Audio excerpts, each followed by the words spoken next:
Aimables téléspectateurs, bonjour et bienvenue à votre émission Grande Analyse. Grande Analyse, cette émission que vous propose la FM Télévision. Nous sommes au cœur de l'actualité en République démocratique du Congo. Vous savez que l'actualité de la semaine reste dominée par le coup d'État manqué le dimanche de la Pentecôte.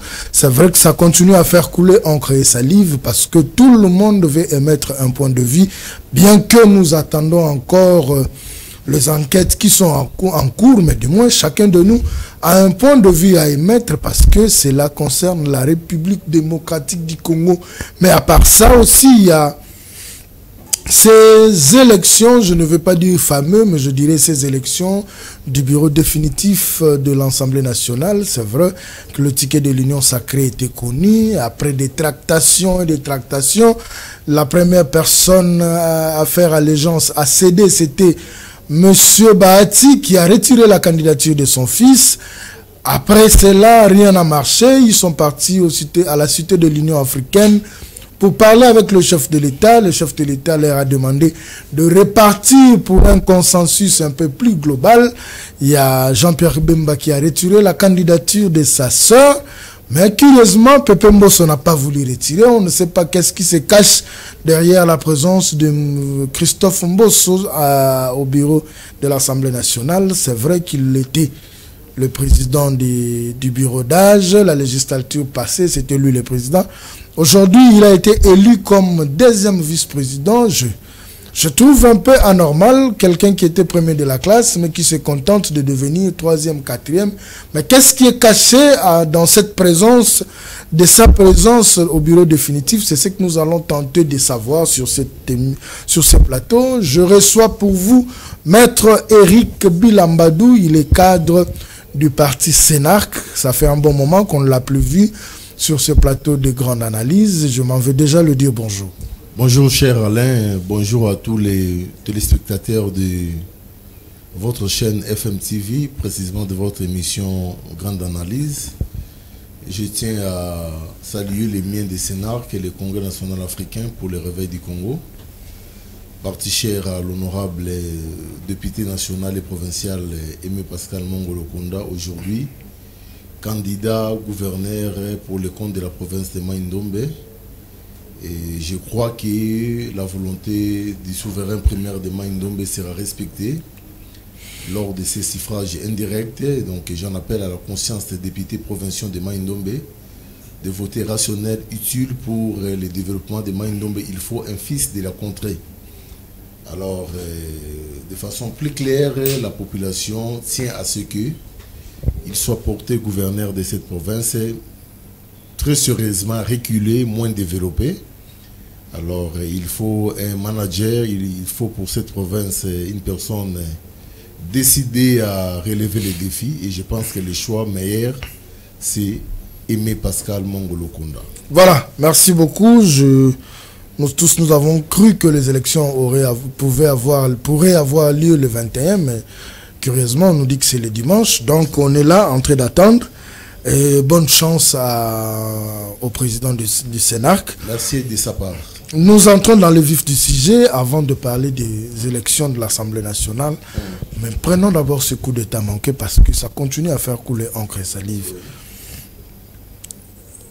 Certains parlent d'un scénario, certains parlent d'un fait réel. Mais tout cela, à qui profiterait? C'est, je dirais, ce qui s'est passé le dimanche 19 mai, le jour de la Pentecôte. Moi, je pense que, cher Alain, il faudrait ici, à l'ère des choses, analyser sur la forme. Parce que sur le fond, seules les enquêtes de l'auditeur général militaire de notre République pourront nous fixer sur de quoi il s'agissait réellement. Réellement, effectivement. Mais sur le plan de la forme,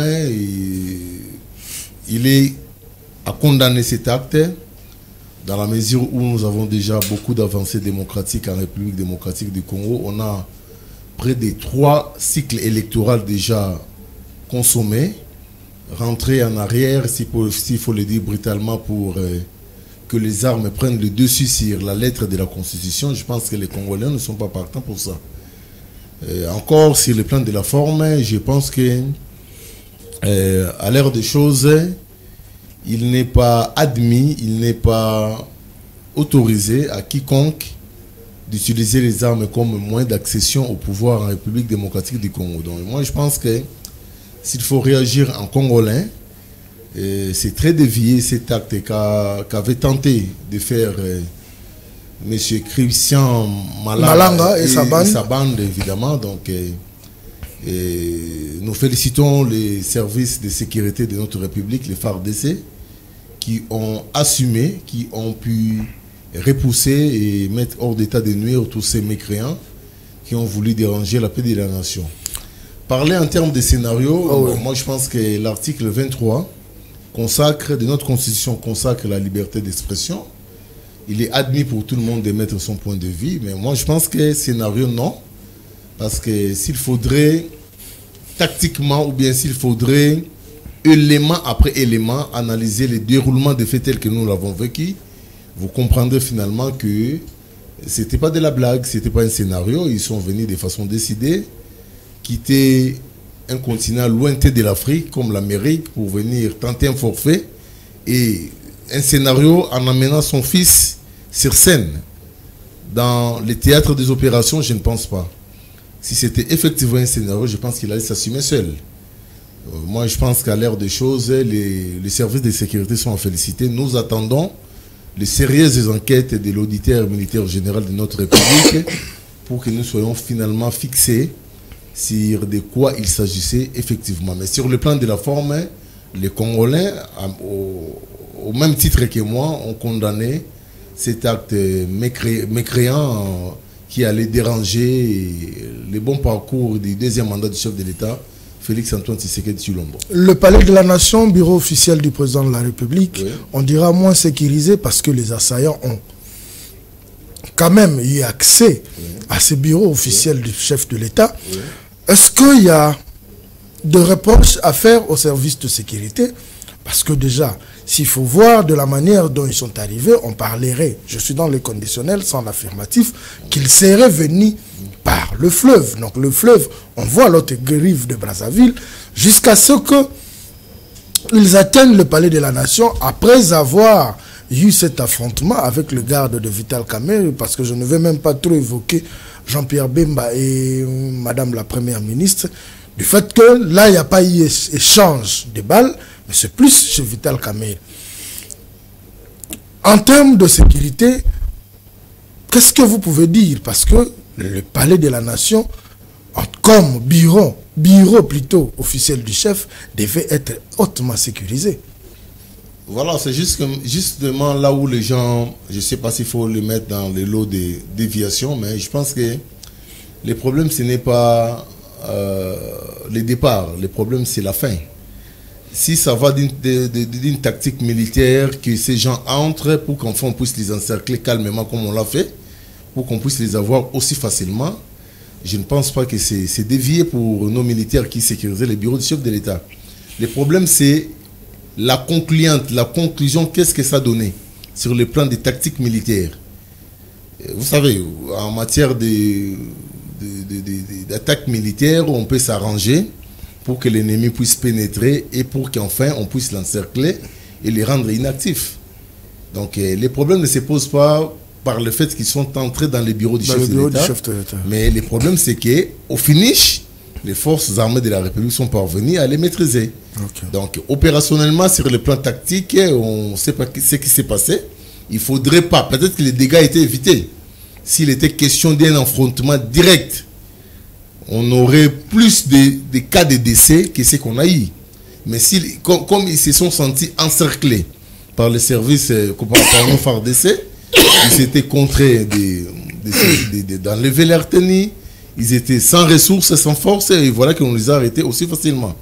Donc moi je pense que les gens ne doivent pas réfléchir en termes de comment ils sont entrés, mais les gens doivent applaudir le fait que la tactique mise en place par les FARDC a permis à ce que l'on puisse maîtriser tous ces mécréants et puis, voilà qu'aujourd'hui ils sont entre les mains de nos services de sécurité. Donc là, ne se pose pas de problème, mais pour revenir préludement à vos premières dires de votre interrogatoire sur Jean-Pierre Bemba, la résidence la première ministre. La première ministre et puis l'attaque de Vital Kamerhe. Mais c'est un plan qui a surpris tout le monde. On ne sait rien réfléchir à leur place. C'est pourquoi je suis en train de dire que sur le plan de fond, c'est les enquêtes pourront nous fixer pour qu'ils aient attaqué sérieusement la résidence du président de l'Assemblée nationale actuelle, Vital Kamerhe, auprès de qui je présente toutes les félicitations au nom du Congrès national africain pour le réveil du Congo. Donc, on ne sait pas réfléchir à la place de ces assaillants qui ont tenté leur coup d'État. Seul le fond de ce qu'ils voulaient réellement sera fixé par les enquêtes sérieuses qui vont nous ouvrir dans les heures qui suivent l'auditeur général militaire de notre République. Aujourd'hui, la MONUSCO parle d'une attaque militaire en lieu et place d'un coup d'État. Parce que nous savons tous, partout où il y a eu coup d'État, soit c'est la maison présidentielle qui est prise par les assaillants, soit c'est l'aéroport, soit c'est la chaîne nationale.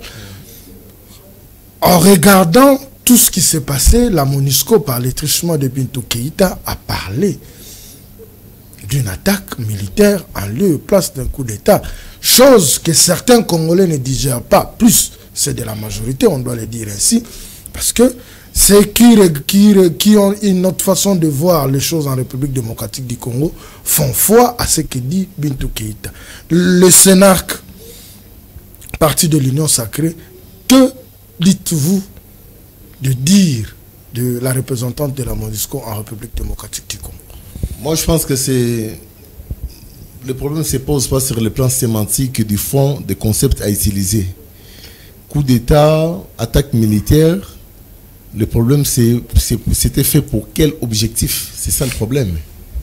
L'attaque, c'était pas pour tirer sur les gens inutilement. L'attaque visait quelque chose, notamment la prise de pouvoir. Je l'ai toujours dit et je pense que dans une interview tenue avec vous ici, je vous ai dit qu'il n'y a pas un format universel de début et de fin de coup d'État. Voilà. C'est-à-dire ça ne doit pas nécessairement partir de la chaîne nationale, ça ne doit pas nécessairement partir de l'aéroport.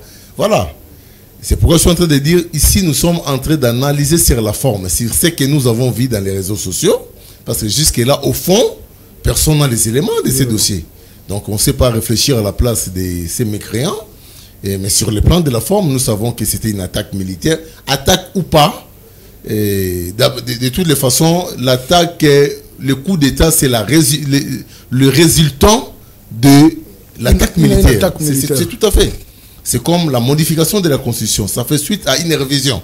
On ne peut pas parler de modification de la Constitution sans qu'il y ait révision au préalable.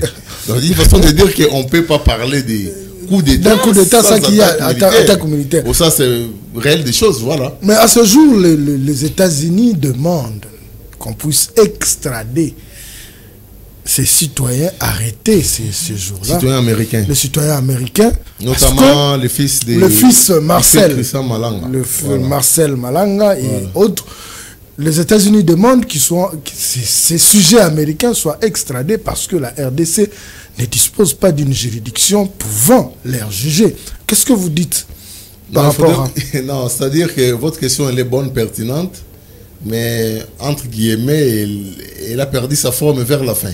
C'est-à-dire les juridictions compétentes pour connaître des infractions qu'ont commis tous ces assaillants existent. Le code pénal militaire. C'est ce qu'a dit le communiqué des Américains. Non, c'est-à-dire, moi je suis en train de vous le dire en tant qu'avocat.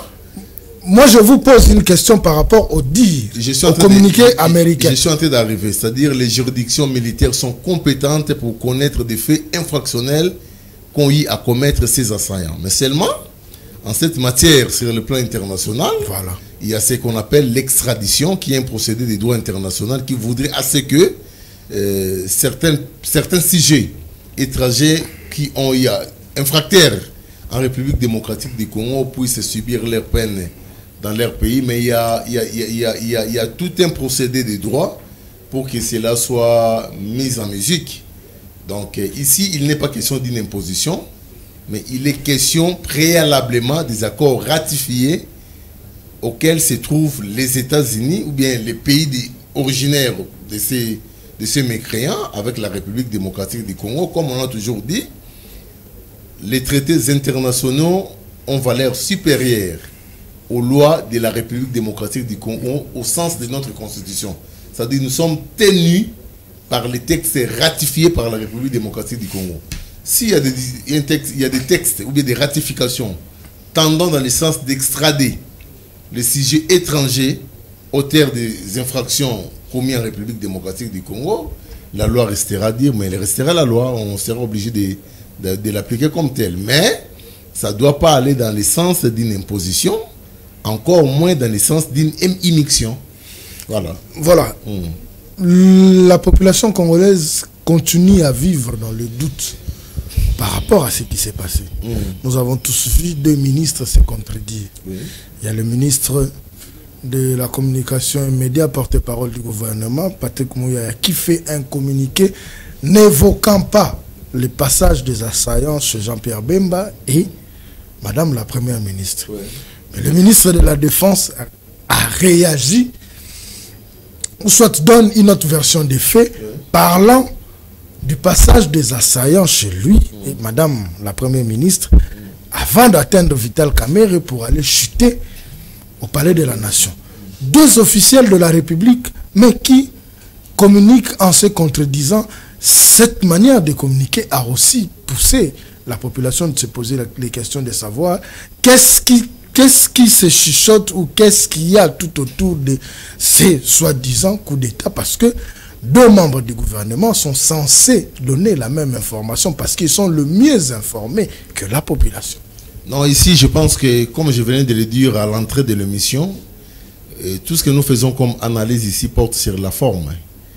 Le dur de son Excellence Jean-Pierre Bemba et celui de notre frère Patrick Mouyaya reste valable chacun à son niveau, mais la vraie version des faits, c'est-à-dire le fond, oui, la vraie vérité, sortira des enquêtes qui devront nous produire l'auditeur militaire général.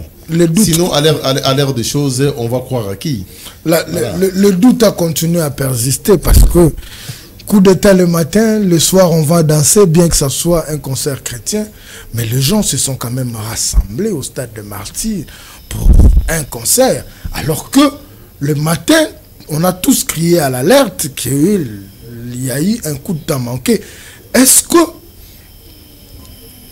ce qu'on a vécu ce dimanche-là, la population pouvait encore faire foi à tout ce que les gouvernants nous ont dit? Parce que c'est vrai, on sait que quand ça brûle à la maison, même pour faire la cuisine, c'est compliqué. Mais on a raté à l'atteinte de la vie du chef de l'État. Et le soir ou les après-midi, les gens vont s'aligner le long du stade de Martyrs pour aller assister à un concert. Un concert qui n'a pas été peut-être organisé pour rendre gloire à Dieu par rapport à ce qui s'est passé. Mais c'était un concert qui avait déjà été organisé. Oui, les gens avaient déjà leurs billets. Oui. Donc ils étaient venus par rapport aux billets achetés, pas par rapport à la circonstance. Ah bon? Et de ce côté-là, il y a eu encore une autre contradiction des officiels. Gentilly Ngobila a interdit le concert, Peter Kazadi s'impose pour dire que le concert devait avoir lieu. Et dans la tête des Congolais, on a continué à réfléchir de la même manière. J'ai un ami même qui m'a dit Ali Nobati Kabiso aventure na bango. Basara o bamoni sito lemba dollar et commune on a 282 qu'ils fassent ce qu'ils veulent. Comment analysez-vous cela? Non, à l'endroit de l'ami d'abord, je dirais Ali Nobati Kabiso bon parce que les services de sécurité ont fait leur travail hein. Si ça avait dégénéré comme c'était prévu, je ne pense pas qu'il parlerait comme ça. C'est-à-dire on doit remercier le Seigneur qui a protégé la nation et dire bravo, félicitations à nos services de sécurité. Généralement, c'est ça.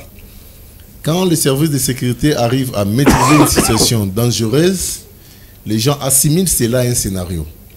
Et pourtant, s'il n'y avait pas réplique à la hauteur de l'attaque, on serait dans des situations. Donc, moi, je pense que c'est, à mon sens personnel, il ne s'agit pas d'un scénario. On ne peut pas mener un scénario jusqu'à ce niveau-là.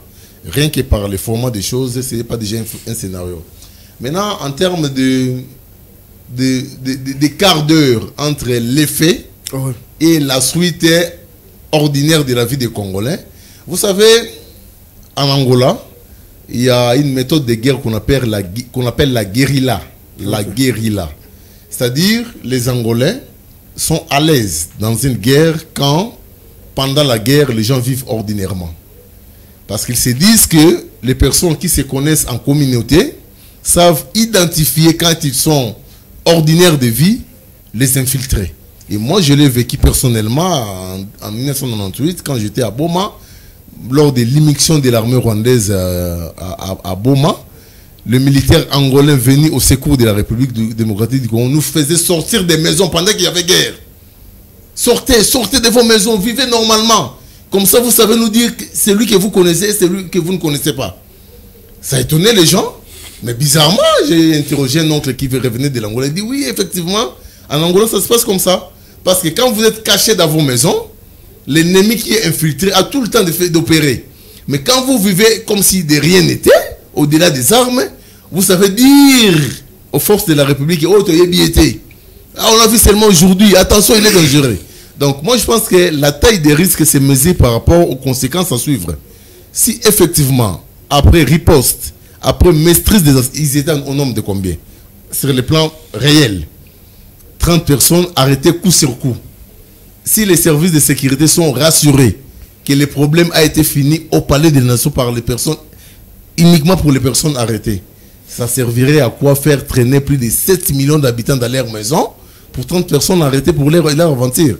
Donc moi je pense qu'ici, il s'agit d'une méthodologie militaire pour que la situation ne prenne... Vous savez, plus vous prenez des précautions pendant que vous avez la maîtrise de la situation, plus vous créez un climat d'insécurité. Imaginez qu'on dise que, raisonnons objectivement, qu'on dise que le concert de Moïse Mbi est annulé, pendant qu'il n'y avait plus de suite autour de la question. Qu'on nous dise qu'il y a couvre-feu à partir de 18h ou 19h, personne ne peut être en dehors de son toit. Vous imaginez combien aurait perdu la République autour de cette question. Et moi, je pense que il y a eu un travail d'appréciation de risque sur le plan national et l'armée, les services de sécurité ont estimé que ça ne valait pas la peine qu'on prenne ces précautions. Monsieur Eric, de vous à moi, nous suivons l'actualité politique du monde. Je pense que cela ne s'est fait qu'en République démocratique du Congo, où on crie à un coup d'État raté et que l'on vive normalement. C'est-à-dire, l'intégrité de la République a failli être touchée et on laisse la population vivre normalement. Vous allez me dire que ce que font les services, il n'y a pas moyen de divulguer ces informations. Mais je vous donne un exemple. Aujourd'hui, vous avez votre maison qui a failli se brûler par rapport à votre inattention sur votre réchaud à gaz.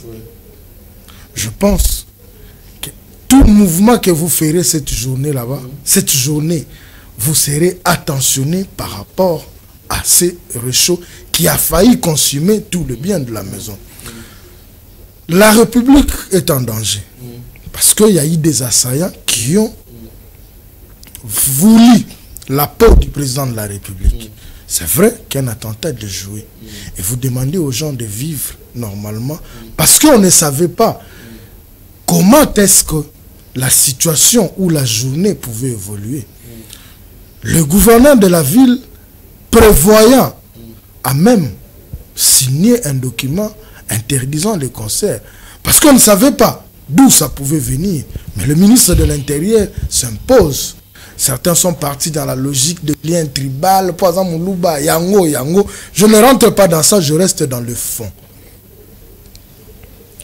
Vous voyez, vous aujourd'hui, accepter que ce concert-là puisse avoir lieu alors que nous avons manqué avoir un deuil national parce que la cible c'était le président de la République. Et les communiqués même du gouvernement a suivi tardivement, bien que le porte-parole de FRDC avait fait un communiqué. Mais à moins, à ce que je sache, dans cette période-là, après un coup d'État manqué, en tout cas on décrète toujours l'état d'urgence pour mettre le peuple en sécurité. Non, moi je pense que c'est pas c'est dans les pratiques, mais ce n'est pas une contrainte obligatoire pour les nations subissant ces genres de barbarie que de toujours décréter des coups d'État. Comment les couvre-feu. Si même sous d'autres cieux, un citoyen lambda est abattu, on décrète le couvre-feu aux alentours de ces quartiers. Mais ici, c'est le chef de l'État qui était visé. Non, ici comme je l'ai dit préludement dans ma réponse face à cette question, je vous ai dit que les choses se mesurent selon la taille des risques en matière de sécurité. Sûrement qu'après réunion du Conseil de sécurité, il a été établi qu'il y a plus de risques à suivre pour cette journée-là. Nous le disions comme ça parce que nous sommes comme des mortels. Qui vous dit que les services de sécurité sont restés dans la... n'ont rien pu faire après cet événement? Ils n'ont pas voulu créer la psychose dans les têtes des Congolais. Ils n'ont pas voulu amener le malentendu autour de la question dans un stade où la nation serait dans un stupeur tel que les choses puissent être freinées. Ici, il était question d'un coup d'État raté, maîtrisé par les forces armées de la République. Le commandement militaire a instruit à la population d'évacuer librement à ses occupations et en a appelé à la vigilance de tous. Ça se rapporte déjà au fait initial, c'est-à-dire manger, fêter, danser avec Mbié, mais rester vigilant autour de la question. Vous imaginez que dans cette histoire de rassemblement de Mbié, qu'on arrive à détecter un infiltré au nom de la République, quelle serait la réaction de la population? C'est comme je vous ai cité cet exemple. Gouverner, c'est prévoir. Non, c'est bien sûr, c'est une forme de prévoyance que de laisser les gens vaquer librement à leurs occupations pour qu'ils restent vigilants, cette population-là, à l'égard de tous qui seront suspects. Je vous ai donné l'exemple de la guérilla. La guérilla où l'on venait, moi je me souviens, à Boma, j'étais caché dans une bicoque là. Les Angolais sont venus taper Bimali en Angola, en portugais. Sortez, n'ayez pas peur. On est là pour vous. Comment vous allez détecter les infiltrés?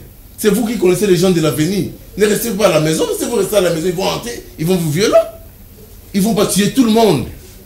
C'est-à-dire, je ne suis pas entré ici de réagir en militaire, mais avec le peu d'expérience que j'ai vécu en cette matière-là, moi je pense que les forces de sécurité ont réagi conséquemment dans le sens d'apaiser la population quinoise. Donc, pour conclure, voilà.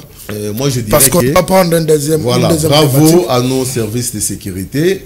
Je demande par la même occasion à notre population de rester vigilante pour cette question, bien qu'il entre guillemets passé, mais comme on vient de le dire là, on ne sait pas les suites. Mais sinon, déjà les services de sécurité rassurent que la situation est sous contrôle et dans les jours à venir, ces gens vont faire leur déposition, il y aura interrogatoire, enquête. L'auditeur militaire général de notre République va nous fixer de quoi il s'agissait réellement. Voilà, attendons voir ce que les résultats des enquêtes vont donner. Mais sérieusement, il faudra que nous puissions, nos services puissent aussi renforcer la manière de faire les choses, parce que quand il faut suivre le ministre de l'Intérieur qui parle de l'infiltration des services, oui. Moi je me dis que des fois ça frustre, parce qu'ils sont autorités, donc ils sont censés y travailler pour dénicher ces infiltrés. On ne va pas continuer dans cette logique de pleurnichard. Nous sommes infiltrés, mais jusqu'à quand? Cette infiltration devra trouver sa fin. Donc il est temps, avec tout ce que nous venons de vivre récemment, que les services se mettent au travail afin de permettre à ce que la sécurité de la République soit assurée, que ce soit sur le plan du ministère de l'Intérieur ou de la Défense, et tous les services de sécurité accompagnant la République. Nous pensons qu'il est temps qu'ils ouvrent grandement l'œil afin que de tels actes ne puissent plus arriver.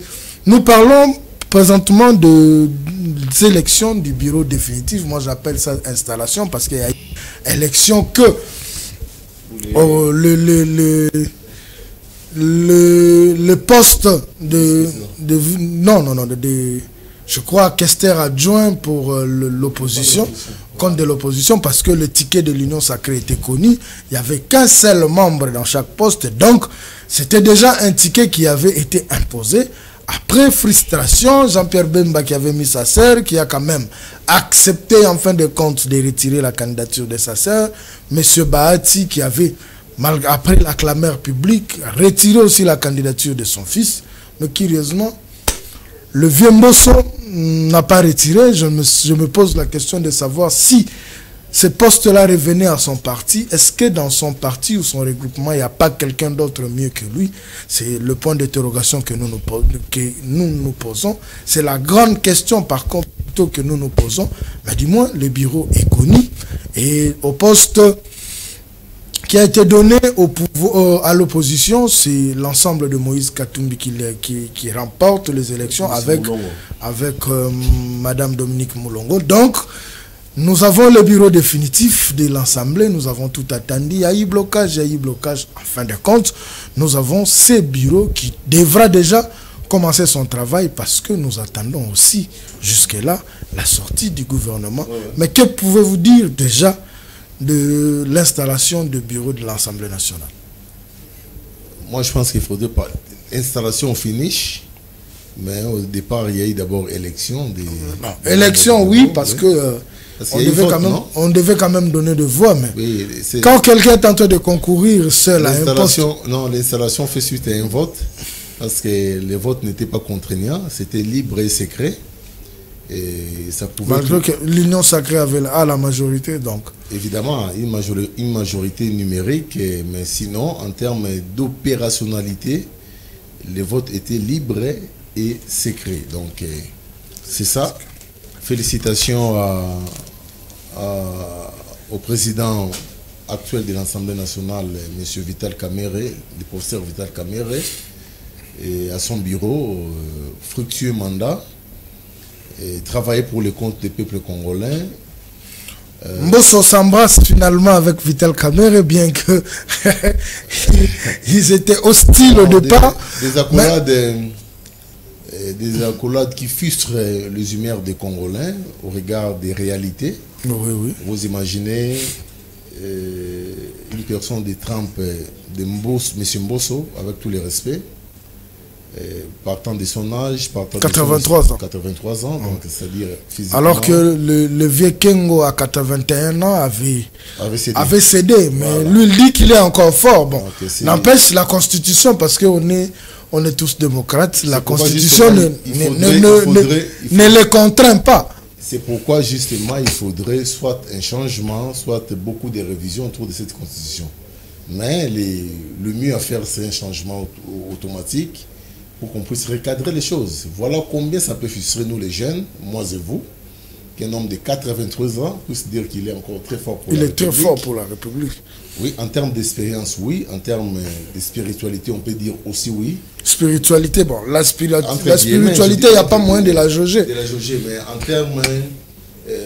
termes de réalité, déjà sur le plan physique, à 83 ans, on est plus producteur de beaucoup d'histoires, producteur de beaucoup d'initiatives. Voilà. On a été président d'une institution. Et il n'y a même pas 4 jours ici parce qu'il continue à l'être jusqu'à hier. Jusqu'à hier, oui. Voilà. Et président du bureau d'âge. On s'est rétracté être deuxième vice-président. Ça fait honte pour notre République. Ça diminue le prestige d'être politicien en République démocratique du Congo. Ça gêne que de voir un premier accepter de lui-même devenir troisième et de la plus mauvaise façon que ce soit. Ouais. Après frustration des gens, après, voilà, ça dérange. Ça ne donne pas un bon exemple pour nous les jeunes politiciens. Ça ne donne pas un bon exemple pour la vente de l'image du pays sur le plan international. Je suis au regret, je ne sais pas comment il est entouré. Mais sinon, moi, à sa place, j'allais laisser rester député simple. Mais que pouvons-nous déjà dire en termes d'attente pour ces bureaux? On devra s'attendre à quoi? Parce que nous avons vu la législature passer, pas trop d'interpellations de membres du gouvernement, pas trop d'actions sur terrain de nos députés. Mais tout le monde a cherché à revenir et certains sont revenus, oui. Mais pour venir donner qu'est-ce qu'ils vont encore apporter, c'est vrai, nous avons tous vu Vital Kamerhe à son époque, le rendement, bien que contraint par sa famille politique, le PPRD, il a laissé le perchoir, il est parti. Il revient aujourd'hui, je dirais, 14 ans et demi ou 15 ans après. Qu'est-ce que nous devons attendre de ces bureaux? Moi, je pense que déjà, s'il faut parler en termes d'individu, en termes de Vital Kamerhe comme président de l'Assemblée nationale, je pense qu'il a un défi à relever au regard de son passé récent sur le plan politique en République démocratique du Congo. C'est une occasion que lui offre la République de se rattraper, évidemment, de beaucoup de failles incidentielles de son parcours durant ces 5 dernières années, surtout avec son passage au ministère de l'économie qui encore a frustré beaucoup de gens, de oui, Congolais parce que les résultats n'ont pas suivi. Les résultats n'ont pas suivi, on doit se le dire plus clairement.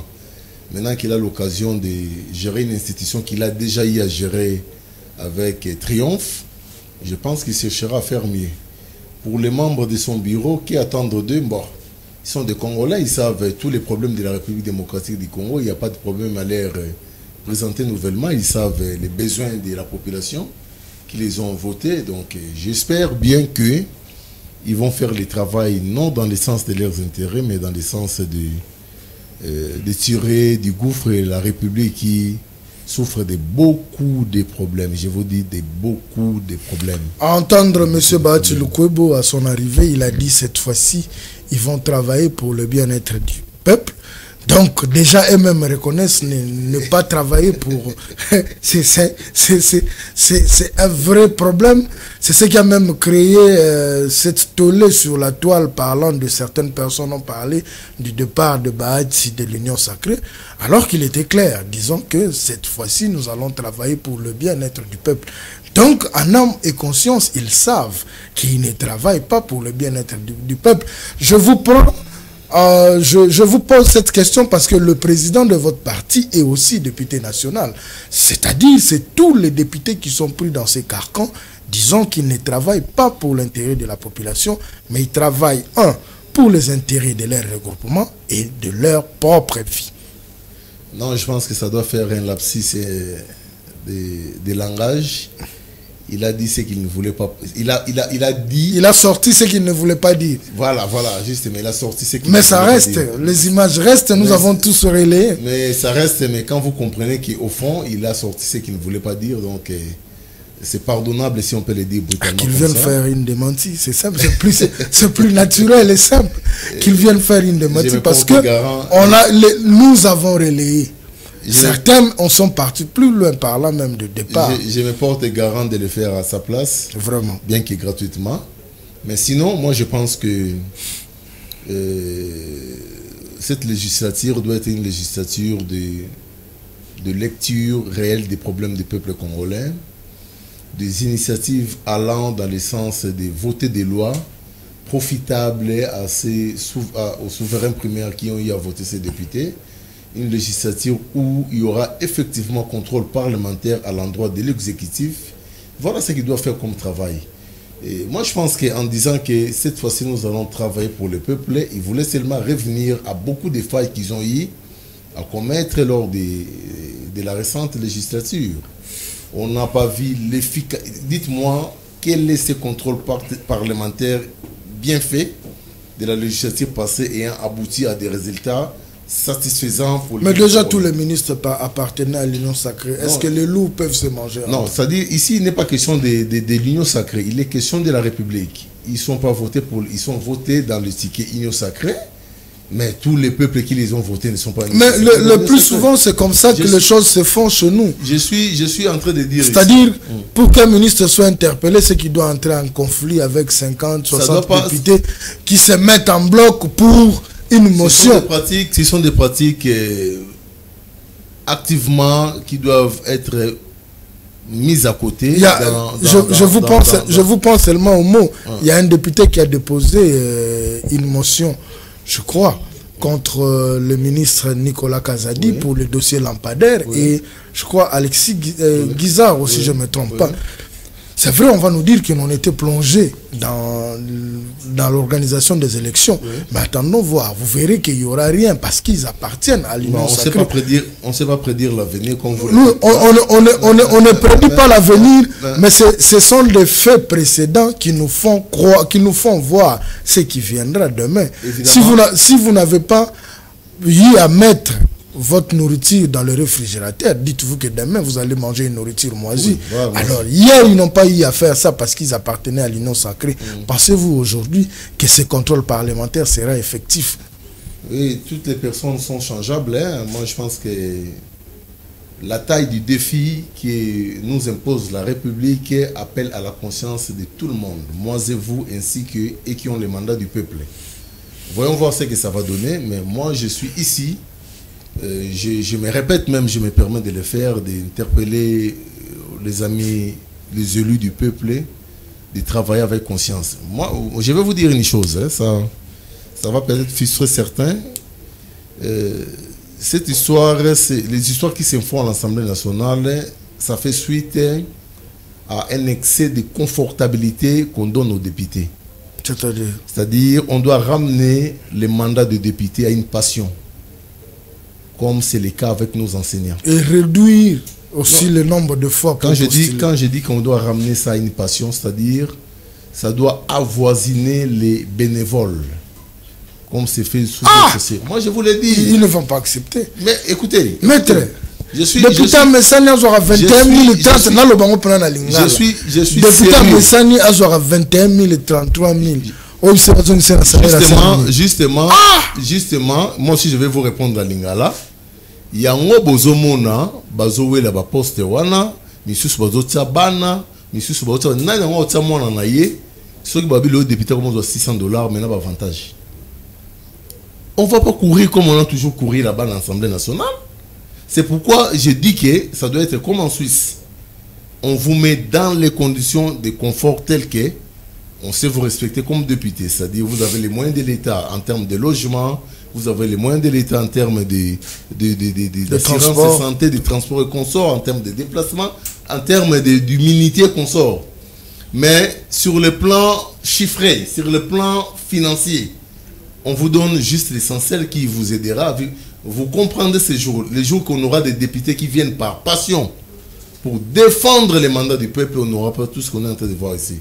Je demande au chef de l'État, je regarde les caméras, voilà, on de réduire très sérieusement les trains de vie des institutions, particulièrement les Sénats et l'Assemblée nationale. Mais le chef de l'État avait déjà dit que cet argent-là qu'ils prennent, c'est pour leur permettre, quand ils sont en vacances parlementaires, de rendre aussi service à leurs bases respectives. Est-ce que vous pensez que le message que vous lancez sera capté et exécuté? C'est capté parce que nous avons au sommet de l'État un patriote très attentionné de son peuple.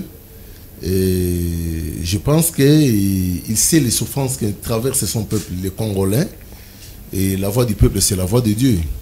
Les jours où l'on ramènera les salaires d'un député à celui d'un enseignant, et on prendra l'inverse, que celui d'un enseignant devienne celui d'un député, vous verrez les gens courir derrière le ministère de l'EPST. C'est le jour où nous comprendrons que beaucoup de députés ont été enseignants avant. Une façon de dire que... je vous l'ai dit clairement, ça peut faire rire, mais ils appellent nous. Oh, bah député, bah kitana nous, bah enseignant, bah moi, on a député, monsieur bah tiki, bah suppléant, bah qu'ils ont bah matricule là, bah on dans le ministère, voilà. Donc ça frustre. Il y a certaines fonctions officielles qu'on doit avoir par patriotisme et par passion. Ça doit dominer. Un député, c'est pas une personne moindre. Oui. Alors, je vous donne déjà un exemple.